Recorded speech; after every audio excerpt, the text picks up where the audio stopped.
நேர்காணலில் பின்னணியில் திட்டமிட்ட நிகழ்ச்சி நிரல் நாட்டை மீட்டவருக்கு நன்றி கடனை காண்பிக்க வேண்டும் என்கிறார் அலி சப்ரி என்பதாக அந்த செய்திக்கு தலைப்பிடப்பட்டிருப்பதை நாங்கள் காணக்கூடியதாக இருக்கிறது. அவர் சொல்ல வருகின்ற விடயத்தை நாங்கள் இப்போது விரிவாக பார்க்கக்கூடியதாக இருக்கும். அல் ஜசீரா தொலைக்காட்சியின் ஊடகவியலாளர் மெஹதி ஹசனின் ரணில் விக்ரமசிங்கவுடனான நேர்காணல் ஆழமாக திட்டமிடப்பட்டது போல் தெரிகிறது. குறித்த நேர்காணல் பதில்களை பெரும் நோக்குடன் நடத்தப்படவில்லை.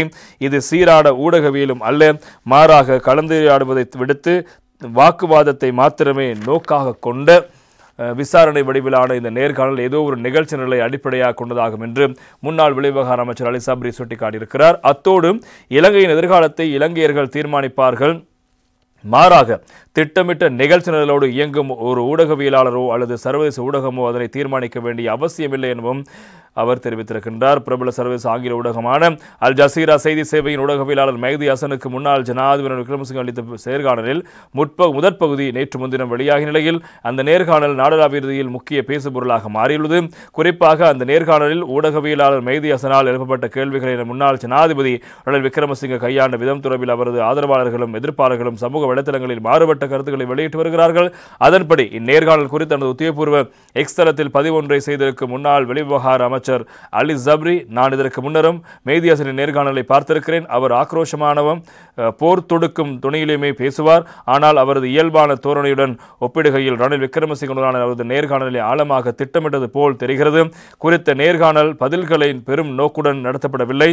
இது சீரான ஊடகவியலும் அல்ல, மாறாக கலந்துரையாடுவதை விடுத்து தாக்குவதை மாத்திரமே நோக்கமாக கொண்ட விசாரணை வடிவிலான இந்த நேர்காணல் ஏதோ ஒரு நிகழ்ச்சி நிலை அடிப்படையாக கொண்டதாகும்.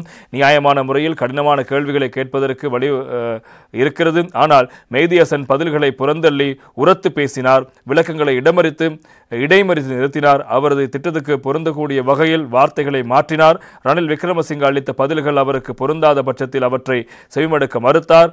எனவே மெஹதி ஹசன் எவ்வாறு செயற்படுகிறார் என்பதை நான் பார்த்திருக்கிறேன். ஆனால் அவர் பலம் பொருந்திய நாடுகளின் தலைமையர்களையும் இதே போன்று நடத்துவாரா? அவரது தோல்விகள், போர்க்குற்றங்கள், மனித உரிமைகள் மீறல்கள் தொடர்பில் இதுபோன்று ஆக்ரோஷுடன் கேள்வி எழுப்புவாரா? அல்லாவின் இவ்வாறான நடத்தை எம்மை போன்ற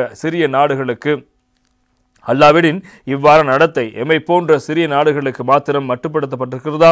இலங்கை எவ்வித குறையுமற்ற நாடு என எவரும் கூறவில்லை. நாம் செய்ய வேண்டிய வேலைகள் இருக்கின்றன.